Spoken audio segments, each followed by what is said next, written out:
అందరికీ నమస్కారం. మన చుట్టూ రోజు చూస్తూనే ఉంటాం కదా, దుకాణాలు, ఫ్యాక్టరీలు, పొలాలు, ఇలా ఎన్నో పనులు.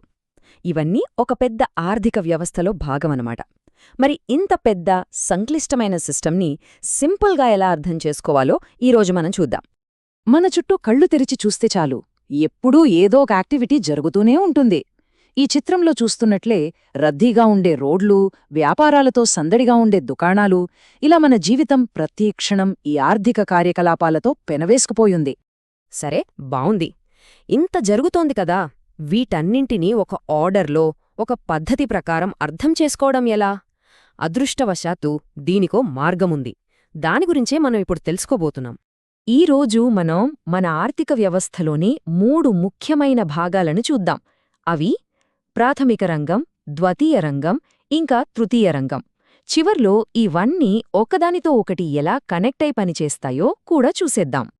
ప్రతి దానికి ఒక మొదలంటూ ఉంటుంది కదా, అలాగే మన ఆర్థిక వ్యవస్థలో కూడా ఆ ఆరంభమే ప్రాథమిక రంగం. మన ప్రయాణం ఇక్కడ నుంచే మొదలవుతుంది. అసలు ప్రాథమిక రంగం అంటే ఏంటి? సింపుల్గా చెప్పాలంటే, ప్రకృతి నుండి నేరుగా అంటే డైరెక్ట్గా ముడి పదార్థాలను సేకరించే పనులన్నీ దీని కిందకి వస్తాయన్నమాట. అంటే మనం కొత్తగా ఏమీ క్రియేట్ చేయట్లేదు, ప్రకృతిలో ఆల్రెడీ ఉన్నదాన్ని వాడుకుంటున్నామంతే. ఇంకా సింపుల్గా చెప్పాలంటే, మన ఆర్థిక వ్యవస్థను ఒక పెద్ద వంట అనుకుంటే, ఈ ప్రాథమిక రంగం ఆ వంటకి కావలసిన సరుకులన్నీ పోగుచేసే పని అన్నమాట. అంటే కూరగాయలు, బియ్యం లాంటివి. ఈ స్లైడ్లో చూస్తే మనకొక మంచి ఐడియా వస్తుంది. ఒకవైపు చూడండి, వ్యవసాయం చేస్తూ భూమిని సాగుచేస్తున్న రైతు. మరోవైపు గనుల నుండి యంత్రాలతో ఖనిజాలు తవ్వుతున్నారు.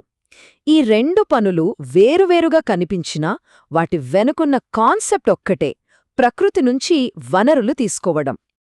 ఓకే, ఒక ప్రోడక్ట్ జర్నీని ట్రేస్ చేద్దామనుకుంటే మన ప్రయాణం ఇక్కడే మొదలవుతుంది, ఈ అడవి నుండి సేకరించిన కలపలాంటి ముడి పదార్థాలతో. ఇదే మన ఫస్ట్ స్టెప్.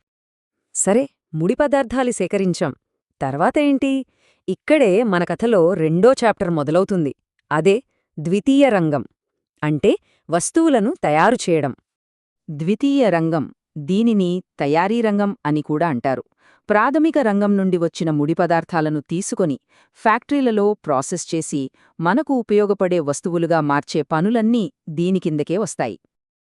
మనం ఇందాక అనుకున్న వంట ఉదాహరణే తీసుకుందాం. ప్రాథమిక రంగం సరుకులు తెస్తే, ఈ ద్వితీయ రంగం వంటగదిలాంటిది. ఇక్కడే ఆ సరుకులతో అసలైన వంట జరుగుతోంది. అంటే ముడి పదార్థానికి ఒక రూపం వస్తుందన్నమాట. చూడండి, ప్రాథమిక రంగంలో అడవి నుంచి తెచ్చిన కలప ఇక్కడికి వచ్చింది. ఈ ఫ్యాక్టరీలో స్కిల్డ్ వర్కర్స్ ఆ కలపను ఉపయోగించి ఫర్నిచర్ లాంటి అందమైన, మనకు పనికొచ్చే వస్తువులుగా మారుస్తున్నారు. అయితే ద్వితీయ రంగం అంటే కేవలం ఫ్యాక్టరీలే కాదు, ఆ ఫ్యాక్టరీలని నడపడానికి కావలసిన కరెంట్, ఆ ఫ్యాక్టరీలని కట్టడానికి జరిగే నిర్మాణం, ఇవన్నీ కూడా ద్వితీయ రంగంలో భాగమే. అసలు ఈ రంగం ఎంత పెద్దదో తెలుసా? ఒక ఉదాహరణ చూద్దాం. మన భారతదేశంలోని ఆటోమొబైల్ ఇండస్ట్రీని తీసుకుందాం. 2 కోట్లు. ఇదేదో ఊహించిన సంఖ్య కాదు. 2022లో కేవలం మన భారతదేశంలో తయారైన 2 వీలర్స్ సంఖ్య, ఒక్క ఏడాదిలో ఒక్క దేశంలో.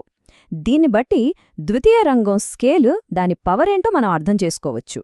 ఈ టేబుల్ చూస్తే ఇంకా క్లియర్గా అర్థమవుతుంది. కార్లు, ట్రక్కులు, ఆటోలు ఇవన్నీ కలిపినా సరే 2 వీలర్ల ప్రొడక్షన్ వాటిని దాటిపోయింది. ఇది మన దేశంలోని తయారీ రంగం స్థాయిని, దాని ప్రాధాన్యతను ఎంత స్పష్టంగా చూపిస్తుందో కదా. సరే, వస్తువులు తయారుచేశాం, మరి వాటిని మనదాకా చేర్చాలి కదా. ఇక్కడే మన 3వ చాలా ముఖ్యమైన రంగం ఎంటర్ అవుతుంది. ఇది ఒక రకంగా చెప్పాలంటే మిగతా 2 రంగాలకు మన డైలీ లైఫ్కి సపోర్ట్ ఇచ్చే ఒక ఇంజిన్ లాంటిది. దీన్నే సేవారంగం అని కూడా అంటాం, అంటే తృతీయ రంగం. ఇది ప్రాథమిక, ద్వితీయ రంగాలకు కావలసిన సపోర్ట్ సర్వీసులన్నీ అందిస్తుంది. రవాణా, బ్యాంకింగ్, కమ్యూనికేషన్స్, హెల్త్ కేర్, ఇలా ఒకటేమిటి, ఎన్నో సేవలు దీని కిందకే వస్తాయి. మళ్ళీ మన వంట ఉదాహరణ దగ్గరికి వస్తే, ప్రాథమిక రంగం సరుకులు తెచ్చింది, ద్వితీయ రంగం వంట చేసింది. ఇప్పుడు తృతీయ రంగం ఏం చేస్తుందంటే, ఆ వంటకాన్ని మనకు సర్వ్ చేసి ఆ రెస్టారెంట్ను మేనేజ్ చేస్తుంది. అంటే ఫైనల్ కస్టమర్కి చేరవేసే సర్వీసులన్నీ దీని పరిధిలోకే వస్తాయన్నమాట. వస్తువులను ఒకచోట నుంచి ఇంకో చోటికి తీసుకెళ్లే ట్రాన్స్పోర్ట్, లాజిస్టిక్స్ దగ్గర్నుంచి మన ఆరోగ్యాన్ని చూసుకునే హాస్పిటల్స్, డాక్టర్ల వరకు ఈ రంగం పరిధి చాలా పెద్దది.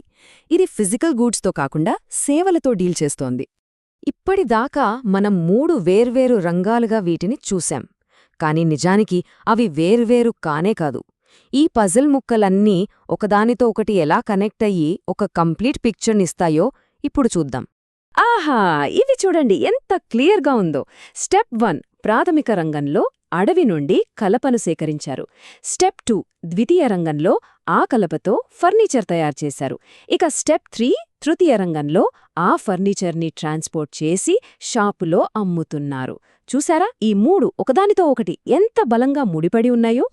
సో మనం గుర్తుపెట్టుకోవాల్సిన మెయిన్ పాయింట్ ఏంటంటే, ఏ రంగం కూడా ఒంటరిగా పనిచేయదు. రైతులు పంట పండించకపోతే ఫ్యాక్టరీలకు ముడిసరుకు దొరకదు. ఫ్యాక్టరీలు వస్తువులు తయారు చేయకపోతే రవాణా చేయడానికి గాని అమ్మడానికి గాని ఏమీ ఉండదు. ఇవన్నీ ఒకదానిపై ఒకటి ఆధారపడి నడిచే ఒక సిస్టమ్. టెక్నాలజీ ఈ 3 రంగాల స్వరూపాన్నే మార్చేస్తోంది. ఫ్యాక్టరీలలో రోబోట్లు, వ్యవసాయంలో డ్రోన్లు, సేవారంగంలో ఆర్టిఫిషియల్ ఇంటెలిజెన్స్. చూస్తుండగానే మార్పులొచ్చేస్తున్నాయి. మరి ఈ మార్పుల మధ్యలో రాబోయే 50 ఏళ్లలో మన ఆర్థిక వ్యవస్థ స్వరూపం ఎలా ఉండబోతోంది? ఇది మనందరం ఆలోచించాల్సిన ప్రశ్న.